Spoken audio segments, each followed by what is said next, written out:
welcome on board MP Mal, the chairman at IRCTC, joining in on the show right now. Mr. Mal, the performance of the newly launched Lucknow-Delhi and Mumbai-Ahmedabad Tejas Express has clearly been better than expectations, with occupancy of about 65% and 80 to 85% respectively. Tell us about this particular sector. Is the scope of bidding for higher trains high? You see, I mean, these initially we were allotted these two trains, Tejas trains, to be run on sections of our choice. So we did a demand analysis and selected these two routes, that is Lucknow-Delhi, Lucknow and Ahmedabad-Mumbai-Ahmedabad. And as per our demand analysis, we were to get an occupancy of about 70-75% in the second year of run. But you will be happy to know that in first year itself we have achieved about 65% of occupancy of the capacity that we are running. We are running only with the 12 coaches in the Lucknow Tejas, and Ahmedabad has certainly shown a much better response. Ahmedabad is almost 80% of the capacity that we are running. So it's quite encouraging. And in addition to that, we have started running this sleeper Humsafar train, this Kashi Mahakal between Varanasi and Indore, which is primarily a religious circuit train. But only difference is that it is running as per timetable, and this is a timetable train. This is connecting 3 Jyotirlings. And this train also, I mean, we have touched an occupancy of almost 50% in first few trips. So we still have to wait and watch, see that what ultimately happens. And yes, now that second question you mentioned about private train operation, now that this sector is opening up, and we certainly have first mile advantage of having experience of running few trains on this model at least, and understanding the market dynamics of this segment. What is the capacity of utilization for rail near plants, and how is it that you see the segment growing? See, rail near, currently we are meeting about 60% of the requirement of rail near, and all the plants on an average are running at more than 90% of rated capacity. Currently we are producing about 11 lakh liters per day. And this year 2 more new plants will be commissioned, which will give us some production, I mean, before 31st March. And in addition to that, some of the plants which were commissioned last year, now they will go with higher production this year. So by end of 31st March, we are likely to achieve about 12.5 lakh liters per day. And then we have 4 other plants which are in under construction, which will be commissioned in the next financial year. In addition to that, bidding process for 3 more new plants is under process, and they will be allotted in this financial year, and by end of next financial year they will also be commissioned.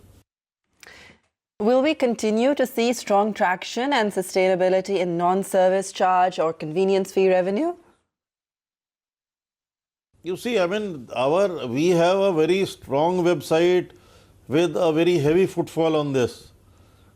Avenues are many. So, see what happens. I mean, we are truly speaking not expert in monetization of these websites, but we get a lot of offers from various parties. And they come with their proposal, and we have a policy that we allot them on nomination basis for 1 year, within which they give some kind of committed revenue and work on this, and then we go for bidding process. So we have a success rate of about 30 to 35% projects being successful in long term. So currently also there are many proof of concept projects are underway, and whichever are successful, they are going to give us more revenue, and all that will be in additional revenue only. All right. And how do you see internet ticketing revenues shaping up given the strong performance in Q3? The internet, we are already covering about 74% of reserved railway segment. And there is generally a growth of 2 to 3% in reserved sale of ticket.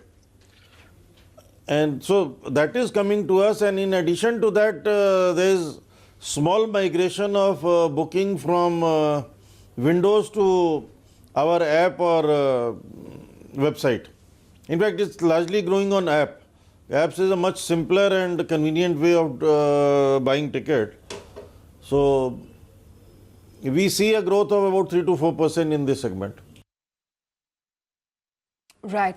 But since the listing of your shares on the stock markets, IRCTC has clearly given remarkable returns to its investors. Any message for your shareholders that you would like to give across through this platform? And how is it that you see your overall revenues growing over the next 3 to 4 years? If you could just highlight that as well. I mean, it's difficult to commit right now, but yes, we are working hard.